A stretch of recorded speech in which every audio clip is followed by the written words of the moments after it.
Take a deep breath. Feel the dry, dusty air of the African continent fill your lungs. Close your eyes. It is June 28, 1971. You were born in Pretoria, South Africa.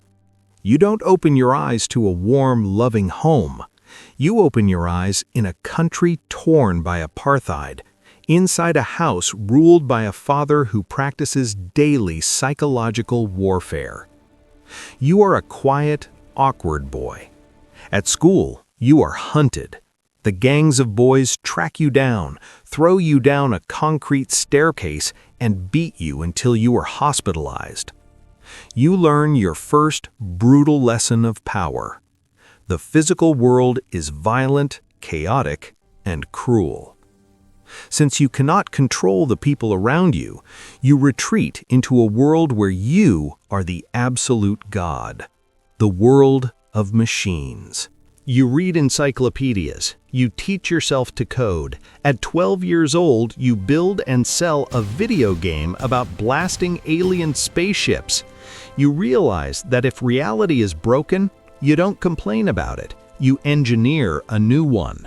You refuse to serve in the South African military. You pack your bags and leave for the freezing winters of Canada with almost nothing, and eventually you make it to the United States, the promised land of Silicon Valley. It is 1995. You and your brother start a software company called Zip2. You don't have money for an apartment. You sleep on a futon in the office. You shower at the local YMCA. You code all night and work all day. You are a machine fueled by fast food and absolute desperation. But you make a critical error. You take venture capital money. When the company grows, the board of directors pushes you aside. They don't think you are CEO material. In 1999, the company is sold. You walk away with $22 million. The world thinks you won. But you know the truth. You got rich, but you lost your empire. You swear you will never surrender control of the board again. You don't buy a yacht and retire. You take your millions and attack the oldest, most powerful monopoly on Earth, the banking system. You create X.com. You enter a brutal war with a rival company called Confinity, run by Peter Thiel. To survive, you merge. The new company is PayPal. It is the year 2000. You are the CEO. You board a plane to Australia for your honeymoon. While you are thousands of feet in the air, completely disconnected, your partners execute a ruthless corporate coup. They convince the board to fire you and replace you with Thiel. You land in Sydney as a deposed king. Average men would sue. Average men would seek revenge. You swallow the humiliation. You step back, keep your shares, and wait. When eBay buys PayPal, you walk away with $165 million. You have learned the darkest lesson of the valley. Friends will slit your throat for market share. Trust no one. Own the platform. With over $100 million, you could be an investor. You could be comfortable. Instead, you decide to wage war on two impossible fronts: the American military-industrial complex and the global automotive cartel. You found SpaceX to conquer Mars. You invest in Tesla to kill the combustion engine. The industry laughs at you. They call you a fraud. Detroit executives mock your electric toy cars. Space engineers say a private startup can never build orbital rockets. It is 2008. The global economy is collapsing. Your reality is a nightmare. SpaceX has launched 3 rockets. All 3 have exploded, burning your fortune in the sky. Tesla is bleeding cash and is weeks away from bankruptcy. Your marriage is falling apart in the public eye. You are down to your last millions. You borrow money from friends just to pay your rent. You have enough cash for one final rocket launch, Flight 4. If it blows up, your life's work is reduced to ash. You push all your chips to the center of the table. You look into the abyss of total ruin, and you do not blink. The rocket launches. It reaches orbit. NASA calls with a $1.5 billion contract. You survived because your tolerance for pain is inhuman. You stop playing the game and start rewriting the laws of physics. You do what governments could not.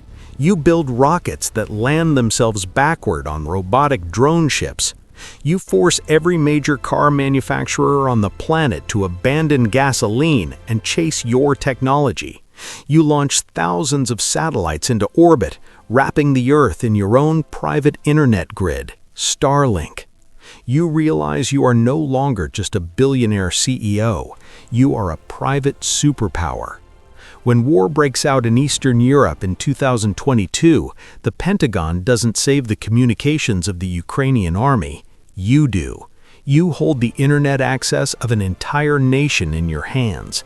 And when a military strike crosses your personal geopolitical red lines, you refuse to activate the satellites. You dictate the rules of war to sovereign governments. You are a sovereign state without borders. But building rockets and cars is not enough if the collective mind of society is infected. You see the media establishment and the political elite trying to control the narrative. They try to cancel you. They regulate you. You realize that he who controls the flow of information controls reality. October 2022. You don't argue with journalists. You buy the battleground. You spend $44 billion to acquire Twitter. You walk into the headquarters carrying a sink. Let that sink in. It is a joke, but what follows is a massacre. You fire 80% of the staff. You strip the corporate machine down to its raw screws. You dismantle the censorship algorithms. You rename it X. You make yourself the ultimate editor-in-chief of human consciousness. You prove that the loudest voices in the room are powerless when you own the room itself. The life of Elon Musk is not a story about saving the environment or exploring the stars. It is the ultimate masterclass in the mechanics of absolute conviction. It is the story of a bullied boy who realized that the only way to avoid being a victim of the future is to own it. He proved that extreme wealth is not about buying luxury, it is about buying the leverage to bend human history to your will. But look at the cost. To build this empire, you must sacrifice your humanity. You sleep on the dirty floors of your factories. Your mind is a raging storm that never turns off. You alienate the people closest to you. You are carrying the terrifying burden of trying to make humanity a multi-planetary species before it destroys itself. Most of you watching this will never launch a rocket, but you face your own explosions. You face moments when your business fails, when your partners betray you, and when the world tells you your ideas are impossible. Do you retreat to safety? Do you protect your ego? Or do you push your last chips to the center of the table and dare the universe to stop you?